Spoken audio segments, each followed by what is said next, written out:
গঙ্গারামপুরে নাকি একদম পাহাড়ি মোমোর মতো টেস্টি মোমো পাওয়া যাচ্ছে। তো হ্যালো গাইস, আজকে তোমাদের সাথে শেয়ার করে নেব আমাদের গঙ্গারামপুরে মাই মোমো। এই যে স্টলটা দেখতে পাচ্ছ মোমোর, সেটা নিউলি লঞ্চ করেছে।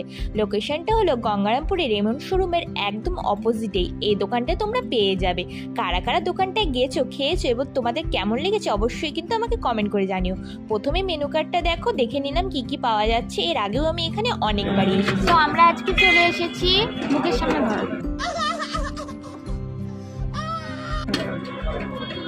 আজকে আমরা চলে এসেছি গঙ্গারামপুর বাস স্ট্যান্ডে, একদম যে রয়্যাল সিটি মল আছে তার সামনাসামনি। এখানে দেখো মাই মোমো খুলেছে। তো এখানে তোমরা যদি একদম পাহাড়ের মোমোস টেস্ট পেতে চাও তো এখানে আসো অবশ্যই। আমি অর্ডার দিয়েছি, এর আগেও খেয়েছি। আমি অর্ডার দিলাম, প্রি বিলিং করতে হয়। প্রি বিলিং করে তারপর দেন তোমরা এখান থেকে খেতে পারো। দেখো আমরা এখানে স্টিম অর্ডার দিয়েছি, এর আগেও এসেছি, খেয়েছি, কিন্তু আমি ভিডিও করতে ভুলে গেছিলাম। তো আজকে শেয়ার করবো তোমাদের সাথে কেমন লাগে। আমরা এখানে অর্ডার করেছিলাম স্টিম মোমো, আর এখানে দেখো স্টিম মোমোগুলো এরকম। এটা কিন্তু ছিল ভেজ মোমো, আর আমরা অর্ডার করেছিলাম চিকেন স্টিম। আর এই দিদিটা কিন্তু ভীষণই ভালো, খুব ফ্রেন্ডলি, আর খুব ভালোভাবেই কিন্তু আমাদের সাথে গল্প করছিল। আর আমরা ভিডিও করার আগে পারমিশন নিয়ে নিয়েছিলাম যে দিদি এখানে ভিডিও করা যাবে? তো দিদি বলেছিল অবভিয়াসলি এখানে ভিডিও করতে পারো। তো দেখো এখানে কিন্তু প্রি বিলিং করতে হয়, আগে বিল করে নিয়ে দেন তোমরা কিন্তু এখানে তোমাদের ইচ্ছে মতো যেটা বিল করেছো সেটা এখানে নিয়ে নিতে পারো। আমাদের এখানে মোমো চলে এসেছে। তো আমরা যতক্ষণ ওয়েট করছিলাম ততক্ষণ দিদির সাথে কিছুটা গল্প করে নিলাম। আর দিদির কিন্তু দার্জিলিংয়েই বাড়ি। তো এখানে দেখো আমরা মোমোটা এবার টেস্ট করে নেব। আর এই মোমোটা ছিল চিকেন স্টিম মোমো। মুখে দিতেই একদম কিন্তু মেল্ট হয়ে গেল।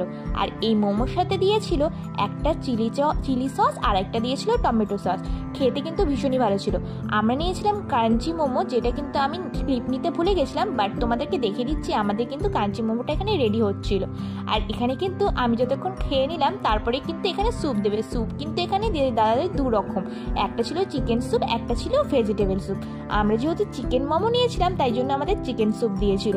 আর এখানকার স্যুপটাও কিন্তু ভীষণই টেস্টি, একদম চিকেন ডিম দিয়ে ভরপুর। আমি যেহেতু স্যুপটা খুব একটা খাই না, মোটামুটি প্রায় ট্রাই করলাম, কিন্তু মোটামুটি আমার ভালোই লেগেছে। আর আমার বরের কিন্তু স্যুপ ভীষণ প্রিয়, তাই ওই যে আরেক মশাই আমার কাছ থেকে নিয়ে নিল। তা আমি বলছি তোমার স্যুপ কেমন লাগছে? বললো যে খুবই ভালো, খুবই ভালো। আর কি ও অত ক্যামেরার পেছনে থাকে, অত সামনাসামনি আসে না। তোমাদের ভিডিওটা কেমন লাগলো জানিও, আমার চ্যানেলটাকে সাবস্ক্রাইব করো।